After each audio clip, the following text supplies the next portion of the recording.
सरदार वल्लभ भाई पटेल की जयंती 31 अक्टूबर पर मनाए जाने वाले राष्ट्रीय एकता दिवस की तैयारियों को लेकर भाजपा जिला कार्यालय गुरुकमल में प्रेस वार्ता हुई। मुख्य वक्ता पूर्व सांसद सुनीता दुग्गल ने कहा कि सरदार पटेल ने 565 रियासतों का एकीकरण कर देश को एक सूत्र में बांधा। उन्होंने बताया कि राष्ट्रीय एकता दिवस पहली बार 2014 में प्रधानमंत्री नरेंद्र मोदी के नेतृत्व में मनाया गया था। इस अवसर पर देश भर में रन फॉर यूनिटी जैसे कार्यक्रम आयोजित किए जाते हैं। सुनीता दुग्गल ने यह भी बताया कि 7 नवंबर 2025 को वंदे मातरम के 150 वर्ष पूरे होंगे। कार्यक्रम में जिलाध्यक्ष सर्वप्रिय त्यागी सहित कई पदाधिकारी मौजूद रहे।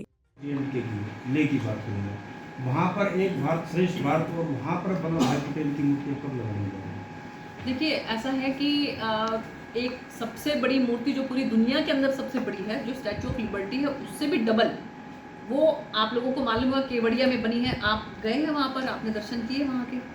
आप नहीं गए। तो आपकी दुनिया के अंदर सबसे बड़ी जो मूर्ति है, सबसे पहले तो हमें वहाँ जाना चाहिए, वो देखना चाहिए कि वो कैसी प्रतिमूर्ति है। पूरे हिंदुस्तान से अगर आप लोगों को याद हो कि ओम प्रकाश धनखड़ जी जो हमारे पूर्व के प्रदेश अध्यक्ष रहे, उनकी स्पेशल ड्यूटी लगी थी कि जगह जगह से जो है वो लोहा मिट्टी एकत्रित करके और उसके बाद फिर जो है वहाँ पर उससे वो है बनी है। और आप अगर जाके देखें तो उसमें स्पेशल इस बात का मेंशन है कि ये जगह जगह से जो है यहाँ से ये लोह जो है उस लोह पुरुष के लिए एकत्रित किया गया।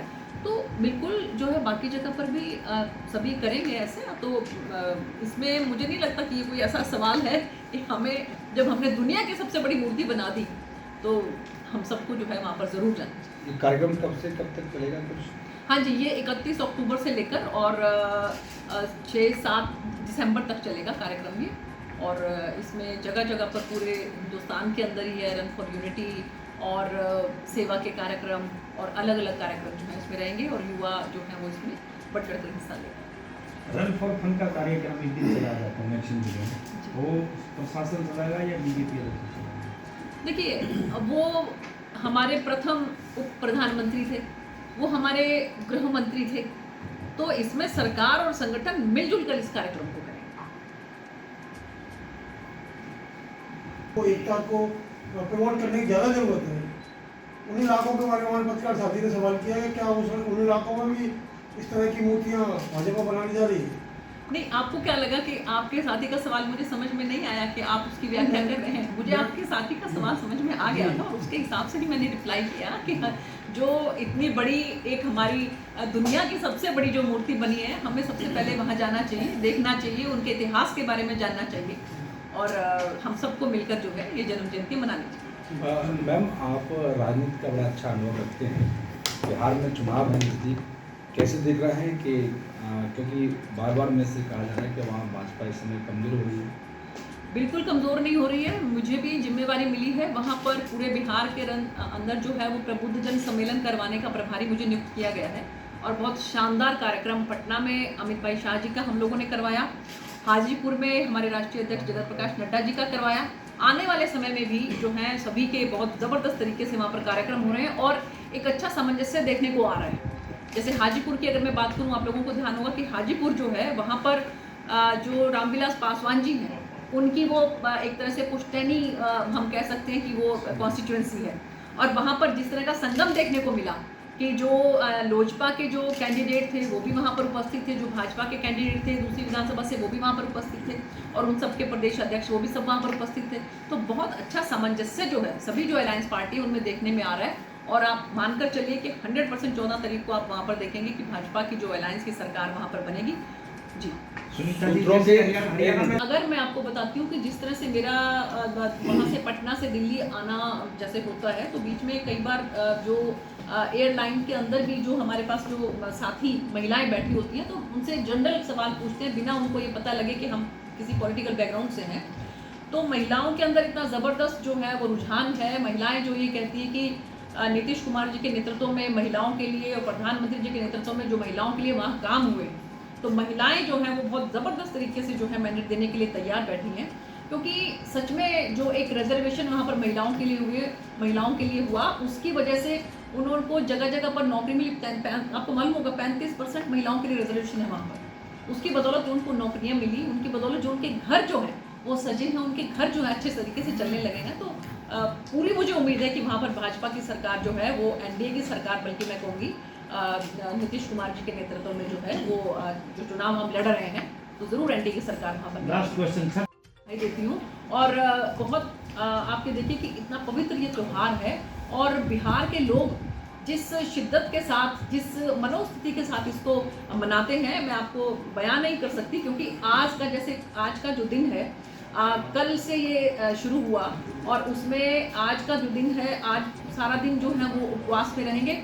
रात को जो है महाप्रसाद खरना जिसको बोलते हैं वो ग्रहण किया जाएगा, और उसके बाद कल फिर सारा दिन जो है वो जल तक भी ग्रहण नहीं करेंगे। शाम को सूरज को वो जो है डूबते सूरज को अर्घ देंगे, और उसके बाद सुबह अगले दिन सुबह जो है वो फिर उगते हुए सूरज को अर्घ देकर वो छठ मैया की जो है प्रार्थना करते हैं कि हमारा पूरा परिवार और हमारा पूरा प्रदेश जो है वो खूब खुशियों से भरा हुआ रहे, और खूब जो है यहाँ पर समृद्धि रहे। तो बहुत ही सुंदर और बहुत ही अच्छा ये त्यौहार है। हरियाणा की राजनीति में भी चर्चा का विषय अगर चलिए कि हमारी भारतीय जनता पार्टी में जिसका नाम चल गया ना, समझ लीजिए कि उसके जो है उसके चांसेस उतने ही कम हो जाते हैं। तो इसलिए इतनी जो है, क्योंकि आप लोगों को मालूम ही है कि बहुत कुछ देखकर जो है निर्णय किया जाता है, और एकदम से कोई ऐसे नाम आते हैं कि जिसके बारे में कहीं दूर तक कोई चर्चा नहीं होती। तो ये संगठन का काम है, संगठन निर्णय करेगा। सुनीता जी, समय जो है ज़्यादा हो गया, आप लोगों को इंतज़ार करना पड़ा। तो क्योंकि आने वाले समय में 31 अक्टूबर को हमारे भारत के जो प्रथम उप प्रधानमंत्री रहे और गृह मंत्री रहे, ऐसे सरदार वल्लभ भाई पटेल जी की जन्म जयंती है, और 150 वर्ष उसको पूरे होंगे। उसके उपलक्ष्य में हमारे पूरे हरियाणा के अंदर, बल्कि पूरे भारत के अंदर, मैं ये कहूँ कि किस तरह से कार्यक्रम रहेंगे हमारे संगठन की तरफ से, सरकार की तरफ से भी, उसके बारे में महत्वपूर्ण जानकारी जो है वो देने के लिए हमने आप सब लोगों को आमंत्रित किया। मन की बात कार्यक्रम में माननीय प्रधानमंत्री जी ने हमें ये भी बताया कि 7 नवंबर को जो हमारा राष्ट्रीय गीत है वंदे मातरम, उसके भी 150 वर्ष पूरे हो रहे हैं। बंकिम जी चट्टोपाध्याय जी हैं, उन्होंने ये गीत की रचना की थी, और रविंद्रनाथ टैगोर जी ने उसको गाया था। तो उसके भी 150 वर्ष पूरे हो रहे हैं। तो इसके उपलक्ष्य में क्या क्या कार्यक्रम रहेंगे, क्या क्या रूपरेखा रहेगी, उसके बारे में आप लोगों को जानकारी देने के लिए हमने यहाँ पर आमंत्रित किया। इसमें मुख्यतः 3 रूप से कार्यक्रम रहेंगे। जितनी भी हमारी लोकसभा हैं, उन लोकसभा के अंदर जो जिले हैं, उन जिलों के अंदर जो है वो 8 से लेकर 10 किलोमीटर तक की यात्रा रहेगी, और इसके साथ साथ जिलों के अंदर ही 5-5 के जो हमारे युवा मोर्चा के जो ग्रुप्स के अंदर जो है वो वहाँ से सिलेक्ट करके, और उसके बाद ये प्रदेश स्तर पर भी इसका कार्यक्रम रहेगा।